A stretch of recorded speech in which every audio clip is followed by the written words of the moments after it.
Welcome to Right to the Point, a podcast featuring honest conversation and biblical solutions to America's cultural challenges. Hi, I'm Tim Throckmorton of LifePoint Ministries. To learn more about LifePoint and to access past episodes of Right to the Point podcast and Right to the Point commentary, and if you'd like to support the podcast, please visit lifepointusa.org. So glad you've joined us here today. In this episode, we welcome my friend, Pennsylvania State Senator Doug Mastriano. He is a combat veteran, a son of a career Navy man, an Eagle Scout, worked as a paper boy, janitor, security guard, and short order cook, served in the U.S. Army in 1986 and served on the Iron Curtain with the 2nd Armored Cavalry Regiment in West Germany, went on to serve in Washington, D.C., the 3rd Infantry Division, and U.S. Army in Europe as well. Has a Doctor of History degree, 4 master's degrees, and he is retired from the United States Army as a colonel. And we welcome him. He is also a senator in Pennsylvania, state senator, and we welcome him to the Right to the Point podcast today. Senator Mastriano, it's a delight to have you along with us. And I want to thank you for your service to our nation and for being my friend. God bless you, sir. Thank you. Thanks so much for having me on. Well, I love just hanging out with you because of your love of history. And as I look in the background, I see Gettysburg, and I see your backyard, basically. So if you would, let's talk a little bit about history as we get started, because we are rich in our nation. We have such a godly heritage.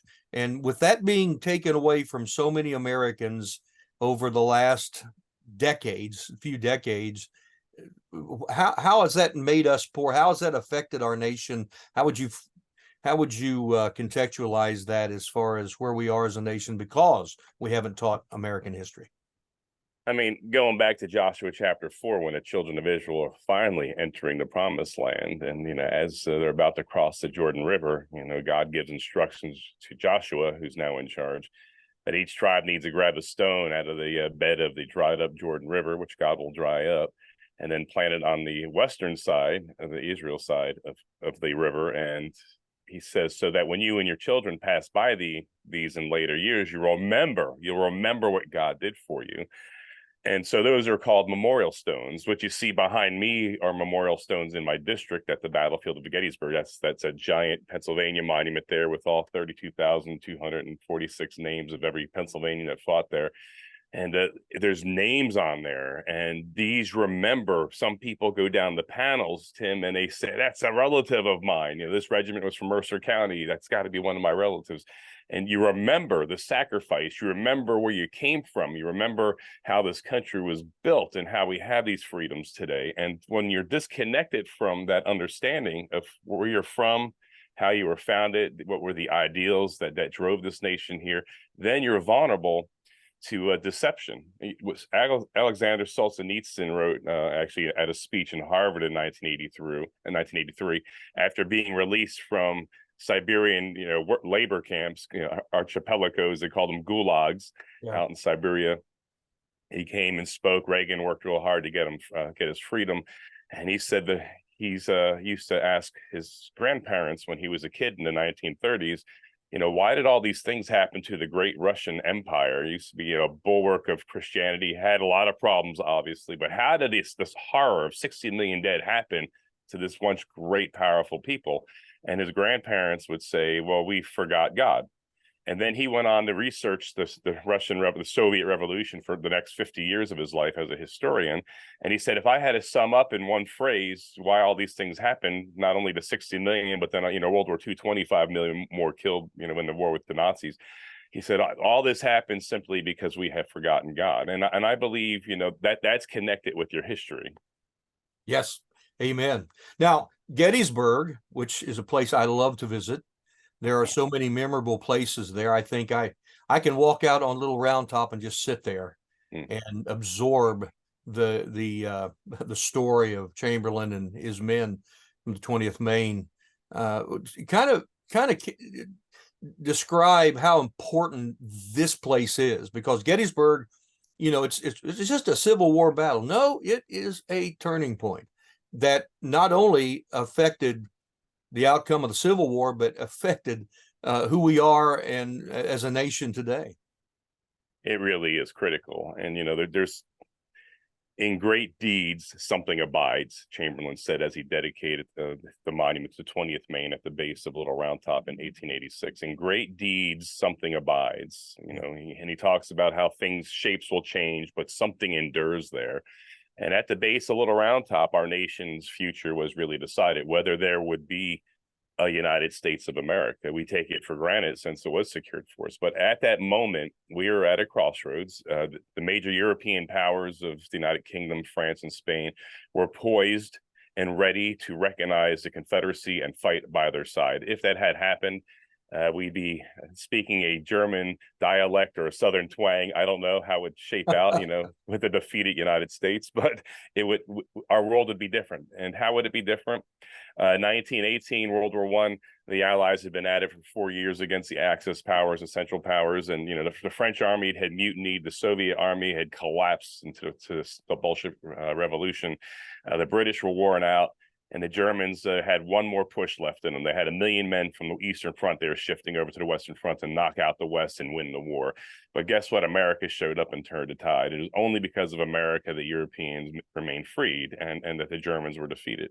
World War II, 1944, 1945, whether it's in the Pacific or Europe, fighting militarism in the Pacific and Nazism, fascism in Europe. It was the United States that won and defeated those powers with a lot of help from allies, but we were the leaders. We were the arsenal of democracy. And so when you go to Gettysburg, we have that rich history because of the sacrifice of Joshua Lawrence Chamberlain and so many others that fell in that bloodiest battle in all of North America. And these are just regular Americans that left home to do this. And it occurs to me, I was at a tree lighting ceremony last night in my hometown here in Southern Ohio at the courthouse. And just regular Americans who are serving locally have an impact.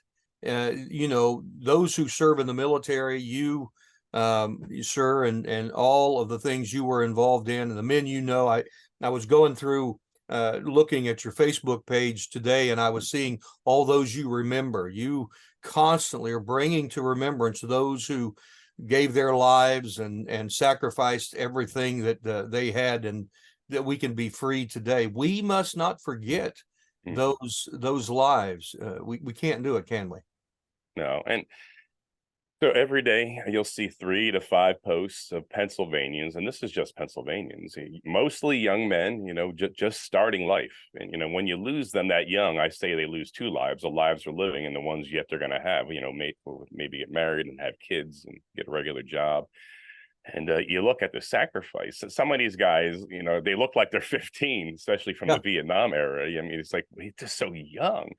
And they gave it their all, the last full measure of devotion, as Lincoln would say in his Gettysburg Address. They gave it all so that you and I and every other American can be free. And it took a lot of effort to research and pull all those names. And we go back to Vietnam. Our goal is to go back, keep on going back further. But people need to remember. And Tim, it's really heartbreaking when you read on there and a brother or a sister or an uncle or a friend or a fellow soldier will write on remembrance about them. And it really makes it personal, and it almost breaks you down in tears. This is somebody like me. Yeah, exactly. Before we get to some current events, and I want to talk to you about what's happening in America and the world, but I want to also take time and hear you for a moment. This is Christmas season, and there's a moment for us as we look at Operation Christmas Child and other ways that churches and individuals can minister. But there are great ministries that are working to share Christmas joy with veterans and veterans groups. Talk about how important it is for those who feel forgotten this time of year. Yeah, I mean, it's an interesting time. Obviously, I've spent Christmases away in the Middle East, in combat zones, in Afghanistan. And so it's really, really hard to be away from home at such an occasion that you remember family and you're wondering what they're doing. And and how you're missing out on the joy with your kids and your wife and friends and family, and you're just so far away, in a distant land with a foreign culture that has really no wish you Merry Christmas, but nothing to do with Christianity and their culture. And so it's so important that you just take a minute to remember them. I mean, communication now is so much easier. In Desert Storm, my first Christmas away from home, I mean, it took letters 2 to 4 weeks to reach you in the desert. So now it's so much easier with communications. But do send a care package if you have somebody in the military serving overseas, even if it's not a combat zone. Send a care package with just something from home. If you're from Pennsylvania, something from Pennsylvania. Something that they'll cherish, remember as part of your family's celebration of Jesus, and it's important that they are remembered. That's all.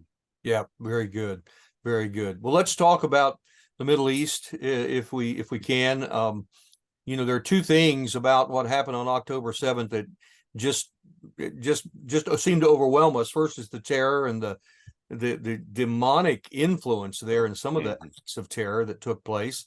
Secondly, it's the rise or unveiling, if you will, of anti-Semitism in our nation, not just in the world, but in our nation. This is an amazing moment. We've got to be smart. We've got to be good stewards of this as Christians and as influencers in our nation today, don't we?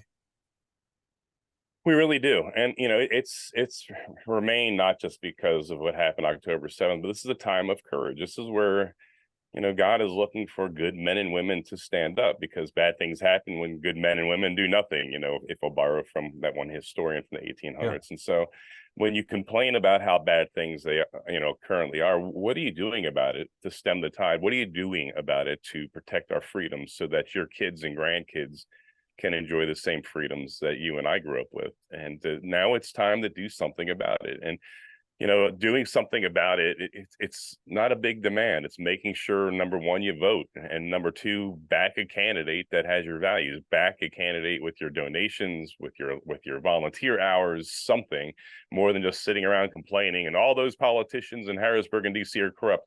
Okay, if you really believe it, then maybe you ought to run for office yourself and make a difference. Start off with a school board. Start off in the local government, county commissioner or supervisor in a township or what have you. I mean, there's plenty of opportunities. If you don't have the wherewithal to do it, then find somebody you can get behind. And that somebody might need a nudge. Somebody had to nudge me. I mean, so this is not something I wanted to do. Now, on the other token here, the anti-Semitism, I'm appalled by it. Here's one thing that's gone, cross-eyed with the left. The left, to oppress and bully and threaten and to keep, wealthy Christian business donors from giving to candidates, they'll accuse a candidate, like me, of being, anti this, anti that, something phobic, and just a whole list. And they have Christian businessmen and women scared to stand on their values. I mean, Tim, I take it for granted. I figured that, these people believe the same things I do, they do, but they're not willing to sacrifice anything or take any risks. If they lose a few bucks there, that's okay, but they'll leave conservative candidates hanging high and dry, which happened in a lot of cases last year because the Democrat machine under Shapiro and the media fabricated all these allegations of hate and phobic, and this is same. Your eyes kind of roll in the back of your head, like, here we go again. They're completely baseless. They're fabricated. It's a big stretch in logic to even come up with this, but they'll just throw it out there. They'll perpetuate it, and then people that have money to help candidates, they run and hide. So you don't love your country, clearly, because you want the Democrat to win. I have a big business in my district here, has given a lot to me, and they took it on the chin. And I hope to have the courage and endurance to stay in the fight and not be a coward and allow people less worthy, people don't have our values, run for office. The second thing here is we do have to stand with the Jewish people.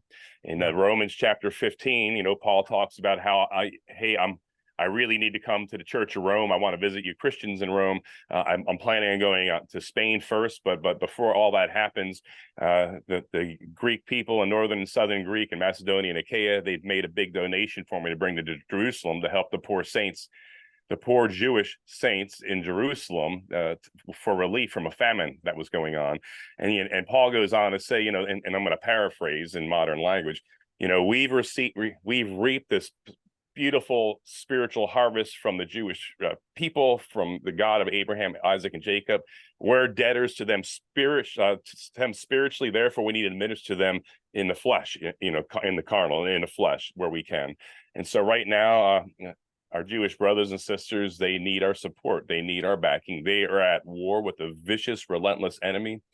We haven't seen this level of horror at such a grand scale since the Nazis. And let me tell you just one difference. The Nazis were horrific. 6 million Jews eliminated.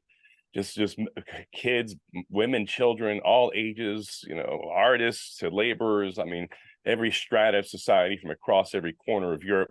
I stood on the plots in Warsaw, the Übungsplatz, where 250,000 Jews, most of them died, were sent down to Auschwitz on a train stop in Warsaw. I stood on a spot where in 1943, those surviving in the Jewish ghetto, waiting to die, rose up and fought the Nazis and made the Nazis pay a big price, led by Mordecai and so many others. You know, it was awful what happened. What's interesting to me, though, Tim, is the Nazis, there was shame. When they had these ersatz squads, these special squads going around and you know, shooting lines and lines of Jewish men, women, and children, those squads couldn't cope with what they were doing, and they would get drunk. They would be intoxicated constantly to cope with it. The Nazis try to hide what they did.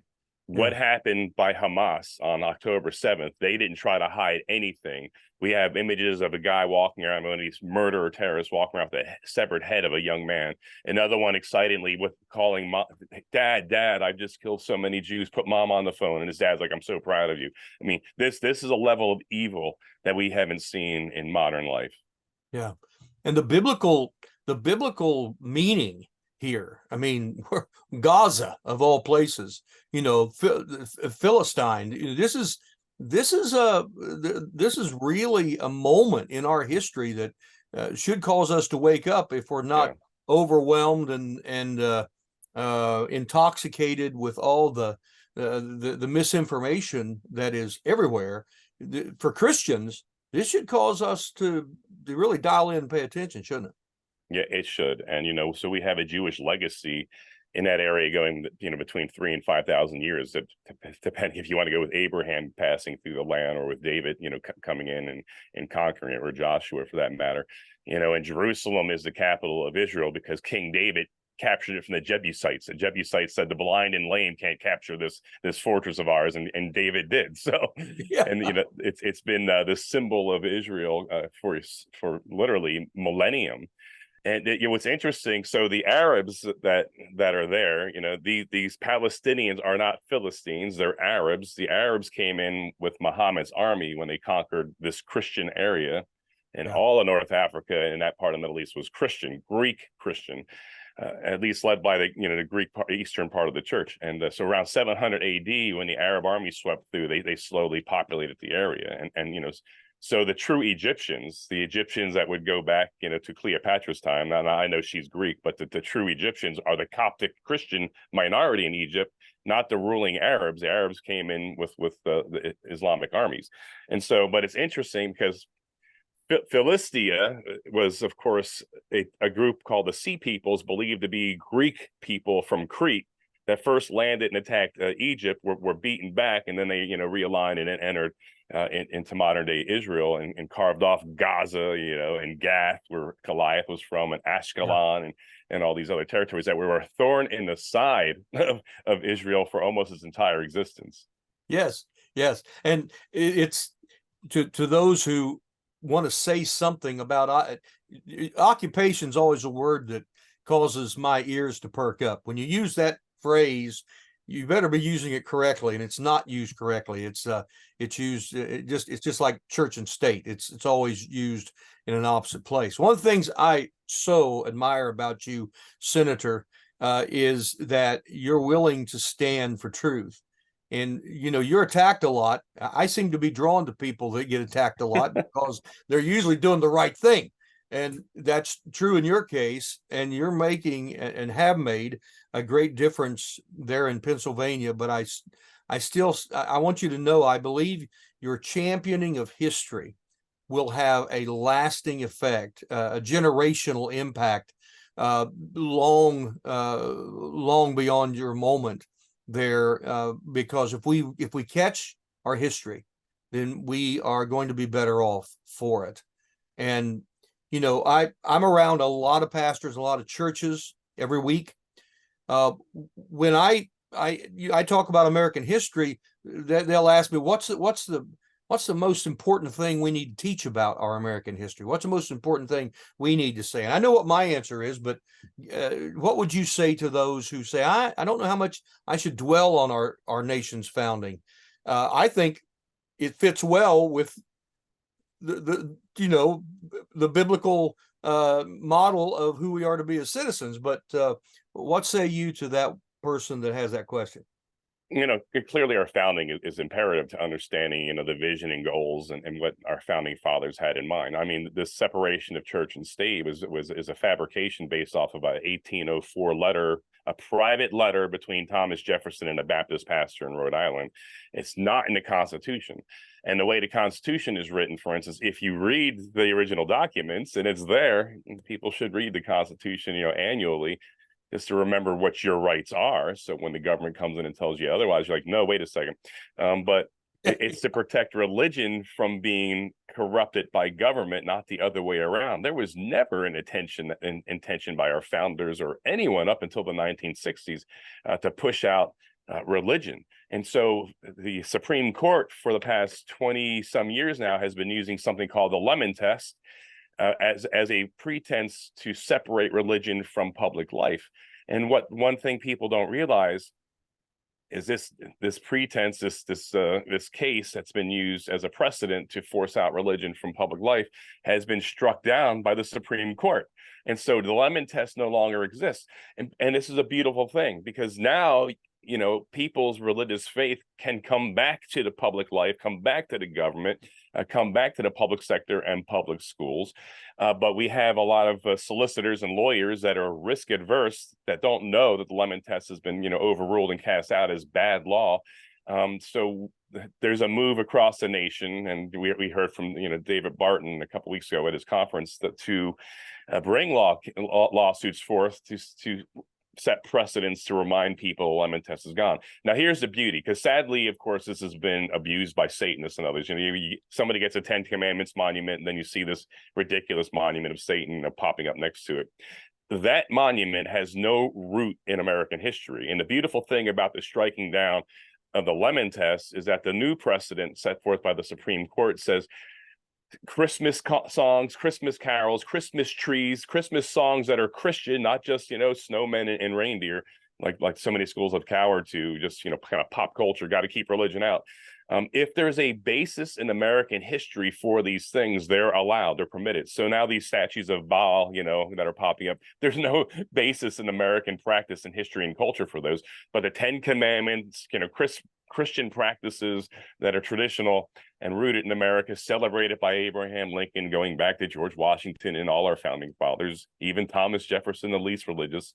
Today, he'd be a radical conservative Christian, right, by our terms today. Yeah. But all these now are allowed in the public life. Yep, exactly. Rick Green and I, Patriot Academy, Rick from Patriot Academy. Yes. There's this thing that happens when a Christian hears our history and our godly heritage. And if they know the Lord, they're serving the Lord, but they don't know their history because they haven't been taught that. And it happens over and over. It happens to you, I'm sure. There's a moment where the dots connect and they think, oh, that's why. And things begin to make sense that never made sense before. And it's a beautiful thing. And I tell pastors, I dare you to teach, to share our history, our heritage. Your folks will be enriched by it. And they'll be better. They'll be better citizens, and which will make your communities better as well. So I agree. Well, Senator, thank you so very much. I just wanted to spend some time, introduce my audience to you and your good work there in Pennsylvania and your heart. I've always appreciated your heart. I recently was in Pennsylvania. You gave me a tour of the Capitol, and it was very meaningful. I still think back to that fondly, and I pray that you have a wonderful Christmas season. You and your wife and your family, may you be blessed, and all your efforts be blessed there in Pennsylvania and beyond, sir. Thank you. And one final thought. So as the Battle of Little Round Top was raging, and you had this professor who had a speech impediment for most of his life on the base of the hill, Yeah. Chamberlain, trying to hold back the Alabamans. Further up were the Texans, the 4th and 5th Texans, had crested the hill, had broken through the line. And then the 140th New York under Patrick O'Rourke showed up and stopped them. And in their history, the 4th and 5th Texans wrote, "We won every battle until God stopped us on Little Round Top." Thank you, and Merry Christmas. God bless you, sir. All the best. Bye now. Well, we had a great conversation there with Senator Doug Mastriano. Thank you so much for joining me on this edition of Right to the Point. To learn more about LifePoint Ministries and to access past episodes of Right to the Point podcasts and commentary, and if you'd like to support the podcast, visit us at lifepointusa.org. Stay in love with the Lord and in love with one another, and we'll see you next time for a fresh edition of Right to the Point.